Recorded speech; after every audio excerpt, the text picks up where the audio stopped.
Hi everyone, स्वागत है आप सभी का आपके अपने चैनल द कांस्टेंट गाइड में। कैसे हैं आप सभी लोग? एक बहुत ही अच्छे good morning to begin with. आपका नोटिफिकेशन डिटेल में आ गया है 66 पेज का, और लेकिन 66 पेज का है, लेकिन इसको हम 6-7 इंपॉर्टेंट पॉइंट्स साथ जो मेन डिटेल्स हैं वो सारे समझ लेंगे ब्रीफ में, जिससे आपका टाइम ज़ाया ना हो।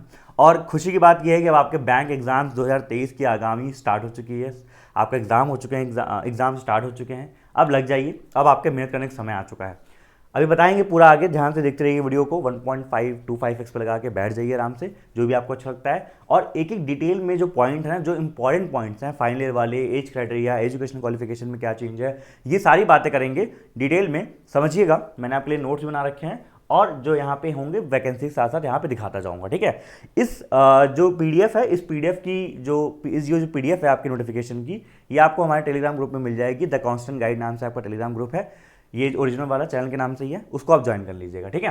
सीरीज बात करते हैं, स्टार्ट करते हैं, मुद्दा स्टार्ट करते हैं और जानने की कोशिश करते हैं। वैकेंसीज का नंबर इस बार काफ़ी अच्छा आया है। पीओ कैडर में जो आपके ऑफिसर स्केल 1 होती है, वहाँ 2,500 के आसपास वैकेंसीज आई हैं। क्लरिकल कैडर में और ज़्यादा अच्छी आई हैं। पीओ में तो ठीक है, लेकिन क्लरिकल में क्या है, जो आपकी वैकेंसीज हैं वो 5,500 से ज़्यादा आई हैं, ठीक है। अच्छा देखिए, आप कैसे देखेंगे ये सारी चीज़ों को, यहाँ पे इन्होंने इंडेक्स बना रखा है बहुत बढ़िया बढ़िया। जो भी पॉइंट आपको जानना है वहाँ पे आप क्लिक कर लीजिए। जैसे कि हम सबसे पहले यहाँ पे बात कर लेते हैं डेट्स वगैरह की। तो आप यहाँ पे जाओगे अनाउंसमेंट में, आर कॉलम में अनाउंसमेंट में आप यहाँ क्लिक करोगे तो ये आपको आ जाएंगी डेट्स की पहले बात करते हैं जल्दी से। देखिए, आपका नोटिफिकेशन और आपका जो फॉर्म रजिस्ट्रेशन आज से स्टार्ट हो रहा है 1 जून से, ठीक है। अभी 1 जून से ये 21 जून तक स्टार्ट हो रहा है।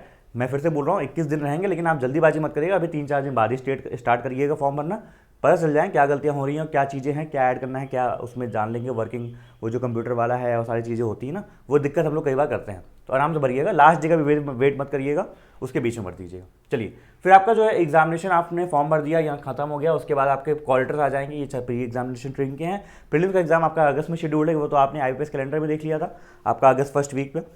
फिर आपका रिजल्ट आ जाएगा सितंबर में प्री का। फिर आपका जो मेंस का एग्जामिनेशन है वो आपका सितंबर में हो जाएगा। अच्छा, जो क्लरिकल का एग्जामिनेशन होता है, जो लोग पहली बार होंगे, जो आरआरबी क्लर्क का एग्जाम होता है, जिसको हम ऑफिस असिस्टेंट, ये क्लियर दिख रहा है ना, हाँ, जो ऑफिस असिस्टेंट का एग्जामिनेशन होता है वो आपका जब मेंस एग्जामिनेशन होता है वहीं पे खत्म हो जाता है, क्योंकि जो आपका मेंस एग्जाम होता है वही फाइनलाइज कर दिया जाता है, ठीक है, कि इतने मार्क्स हैं, इसी पे आपका सिलेक्शन हो जाएगा, ठीक है। उसी पे आपकी मेरिट बनती है। और जो इस ऑफिसर्स है उनका इंटरव्यू होता है। तो ये देखिए, जो ऑफिसर्स होंगे उनके लिए इंटरव्यू होगा, और इंटरव्यू कब होगा आपका? अक्टूबर नवंबर में होता है। और फाइनली आपका जनवरी में, 1 जनवरी को आपको पता है खुशखबरियाँ आती हैं तो जैसे न्यू ईयर मनाया जाता है, उस दिन आपका रिजल्ट आता है आईबीपीएस आरआरबी का, फिक्स है, हर साल 1 जनवरी को आता है। चलिए, इसके देखने के बाद हम देखेंगे यहाँ पे इंडेक्स से फिर से जाएंगे, और यहाँ पे हम देखेंगे वैकेंसीज़ का थोड़ा देख लेते हैं। जो मैंने वैकेंसीज़ की बात की, तो उसके बारे में थोड़ा मैं आपको बताना चाहता हूँ। वैकेंसीज अंडर सीआरपी, आप ये क्लिक करोगे, यहाँ पे आपको क्लियर मिल जाएगा। आप पीडीएफ को आराम से बैठ कर देख लेना। देखो, ये स्टेट वाइज है, आपको पता है स्टेट वाइज वैकेंसी आती हैं। हर स्टेट में कौन कौन से बैंक हैं, ठीक है, जो कि जिन्होंने वैकेंसीज रिपोर्ट की हैं। तो ये आपके देखो 500, ये ऐसे कर करके आप देखोगे, टोटल जो आप काउंट करोगे तो ये आपका 5,500 के आसपास वैकेंसीज आ जाएंगी हर स्टेट में। उत्तर प्रदेश में अगर देख लें, जो सबसे ज़्यादा निकालता है, यहाँ पे देखो आर्यवर्त बैंक ने अभी तक तो ये कितनी है, 422 है। इसने अभी रिपोर्ट नहीं की है बड़ौदा यूपी ने, प्रथमा ने 117 निकाली है, ठीक है। उसके बाद आगे बढ़ते हैं। आपके ये ऑफिसर स्केल बने, यहाँ टोटल वैकेंसीज आपको दिख जाएंगी 200, 132 एनआर, ठीक है, 150, ये देख लीजिएगा, ठीक है। तो टोटल वैकेंसीज आप यहाँ पे आराम से बैठ के देख लीजिएगा। अच्छा, और जो अगर वैकेंसीज है स्केल 2, ये सब भी जो देखेंगे वो यहाँ पे वैकेंसीज आप देख लीजिएगा। हम वापस चलते हैं इंडेक्स में और सीधा देखिए पॉइंट स्टार्ट करते हैं। चलिए, सबसे पहले आ जाते हैं एलिजिबिलिटी क्राइटेरिया पे। देखिए, आपका जो एलिजिबिलिटी क्राइटेरिया है वो यहाँ पे अगर देखा जाए तो वो सभी लोग जो ये जो है, आप क्या बोलते हैं, जो मेरा वीडियो ऑस्ट्रेलिया से देखते हैं या फिर कहीं न्यूजीलैंड से देखते हैं, तो आप लोग ये फॉर्म नहीं भर सकते, ठीक है। इस बात को ध्यान रखिएगा। बहुत गंदा जोक मारा मैंने सुबह, लेकिन ठीक है। अब इसमें करना क्या है कि एक जो आपके इंडियन सिटीजन हैं या फिर आप नेपाल के हैं, भूटान के हैं, तो ये सब आप भर सकते हैं, तो वो सभी लोग भर सकते हैं इस फॉर्म को ना। सबसे मेन आता है एज क्राइटेरिया।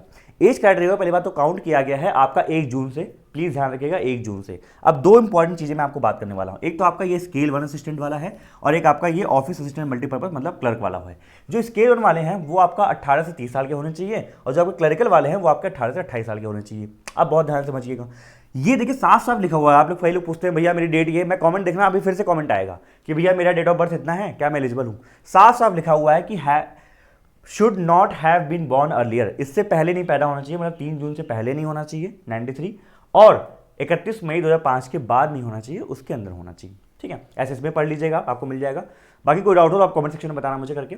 अच्छा, तो ये जो आपको पता है जो मैक्सिमम क्राइटेरिया लिमिट है 28 और 30 की जनरल और ईडब्ल्यूएस के लिए रहता है, बाकी कैटेगरीज के लिए यहाँ पे एज रिलैक्सेशन दिया जाता है। आप लोग पढ़ लीजिएगा अपने हिसाब से। SC ST को 5 साल, फिर 3 साल, ये देख लीजिएगा, ठीक है। आगे बढ़ते हैं नेक्स्ट नोटिफिकेशन के जो इंपॉर्टेंट पॉइंट्स हैं। इंडेक्स पे जाते हैं, या फिर इंडेक्स पे जाके देखो यहाँ पे एज हो गया, हमने एज देख लिया, गाइडलाइन देख लिया, गाइडलाइंस देख लिया, सर्विसमैन, EWS, एजुकेशन क्वालिफिकेशन पे आते हैं। देखिए चलिए एजुकेशन क्वालिफिकेशन पे आते हैं। अभी एजुकेशन क्वालिफिकेशन में पहली बात तो ये बात ध्यान रखिएगा, साफ साफ लिखा हुआ है कि ये काउंट किया जाएगा as on last date of online registration 21 June. तो 21 जून है। तो अब मैं यहाँ पे एक बात करने वाला हूँ, जो बच्चे फाइनल ईयर में हैं, तो फाइनल ईयर वाले पूछते हैं भैया हम फाइनल ईयर में हैं, क्या अप्लाई कर सकते हैं, नहीं कर सकते हैं। प्लीज़ आप इस चीज़ का ध्यान रखिएगा कि आपका रिजल्ट एटलीस्ट ऑनलाइन ही आपका रिजल्ट, कई लोग भैया पूछ रहे थे कि भैया हमारा ऑफलाइन रिजल्ट नहीं मिला है हमको लेकिन ऑनलाइन आ गया है। अगर आपका रिजल्ट 21 जून के दिन भी या उससे पहले प्रोड्यूस हो जाता है तो आप फॉर्म को भर सकते हैं। अगर उसके बाद होता है तो सॉरी, आप फॉर्म को नहीं भर पाएंगे, ठीक है। ये चीज़ नीचे लिखी हुई है, मैं आपको दिखाता हूँ। चलिए स्टार्ट करते हैं। सबसे पहले ऑफिस असिस्टेंट मतलब क्लर्क की, तो दोनों में आपको पता है वो मांगता है, क्या बोलते हैं, ग्रेजुएशन डिग्री मांगता है, बैचलर डिग्री इनको यहाँ भी चाहिए और ऑफिसर स्केल 1 में भी चाहिए, ठीक है। बाकी पढ़ लीजिएगा। जो लोकल लैंग्वेज में प्रोफिशिएंसी चाहिए, ऐसा कई बार होता है देखिए, जिसमें हम लोग वैकेंसी देख के अदर स्टेट से भरने का मन करता है। अब जैसे मान लीजिए आप राजस्थान से हैं, आप MP से भर रहे हैं तो कोई दिक्कत नहीं, वहाँ पे हिंदी चल जाएगा। लेकिन आप राजस्थान से, आप तमिलनाडु से भर रहे हैं तो वहाँ दिक्कत होगी, क्योंकि यहाँ पे इनको प्रोफिशिएंसी चाहिए आपके लोकल लैंग्वेज में, और उसको उन्होंने समझा रखा है कि लोकल लैंग्वेज में प्रोफिशिएंसी क्या होती है।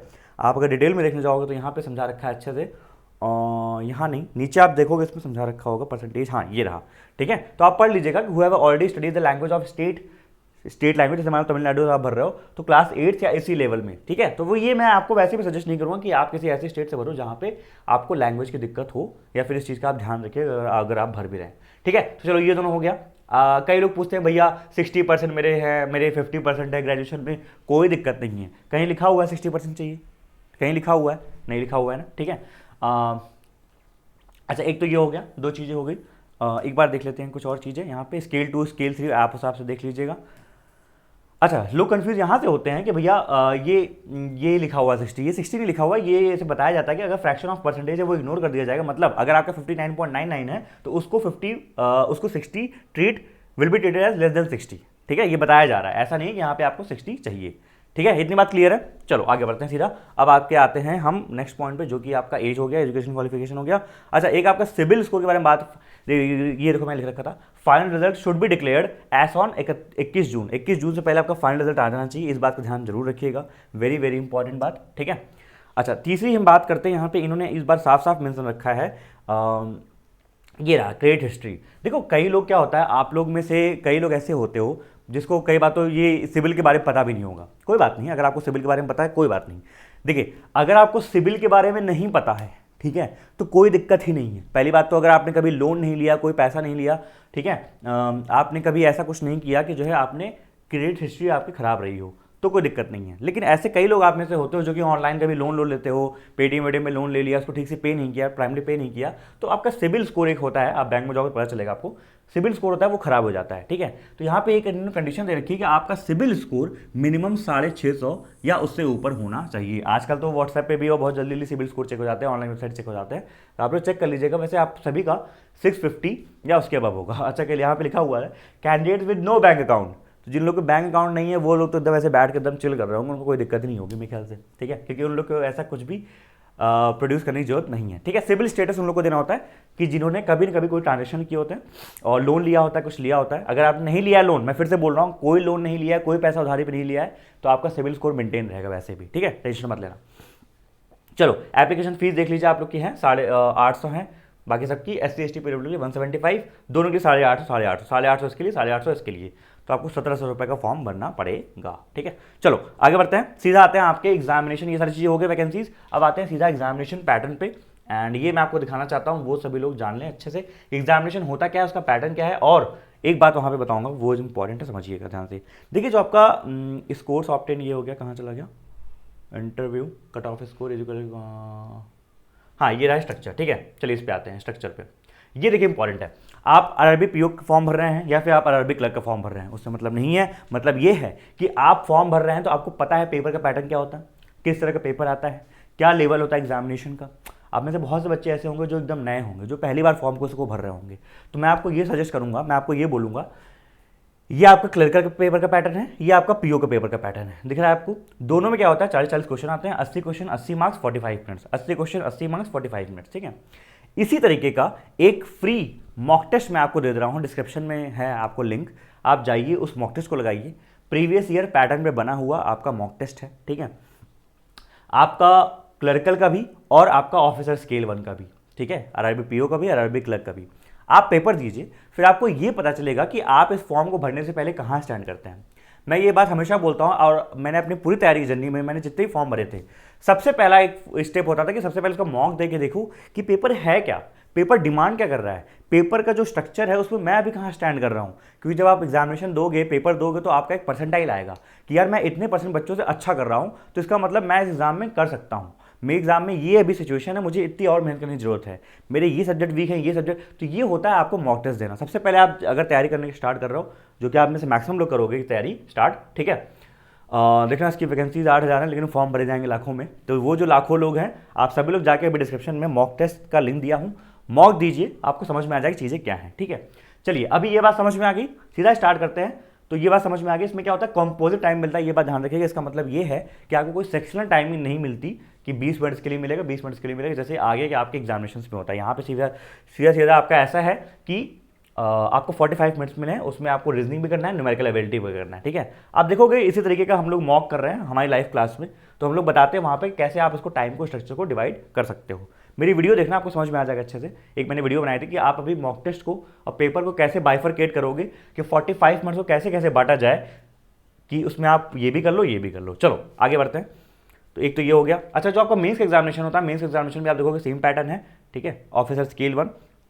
इसमें क्या होता है, आपके 200 क्वेश्चन होते हैं, 200 मार्क्स के, और 2 घंटे कंपोजिट टाइम यहाँ भी मिलता है। और मैंने आपको मेंस एग्जामिनेशन का भी बताया है मॉक्स का, उसी वीडियो में जो आपको यहाँ पे दिख रही होगी, मैं डिस्क्रिप्शन में वीडियो का लिंक डाल दूँगा, उसमें देख लीजिएगा कि 2 घंटे को आपको कैसे यूटिलाइज करना होता है, किन सब्जेक्ट्स को पहले आपको अटेंड करना होता है, किन सब्जेक्ट्स में क्या क्या नीड होती है, कि कहाँ आप स्टार्टिंग में करो, किसमें आप उसको आप एंड में करो, वो आपका मेंस का पैटर्न है, ठीक है। और बहुत जल्दी ही आपके, मैंने ये बच्चों को अनाउंस किया था पहले भी कि आरआरबी पीओ क्लर्क आप सभी लोग के लिए कुछ बहुत बड़ा मैं प्लान कर रहा हूँ। 4-5 दिन के अंदर आप वीडियो जब भी देख रहे हो, उसके 4-5 दिन के बाद की वीडियो देखना, आपको कुछ देखने को मिलेगा बड़ा आपके आरआरबी पीओ क्लर्क के लिए, जो कि बहुत यूजफुल आप सभी के लिए रहेगा।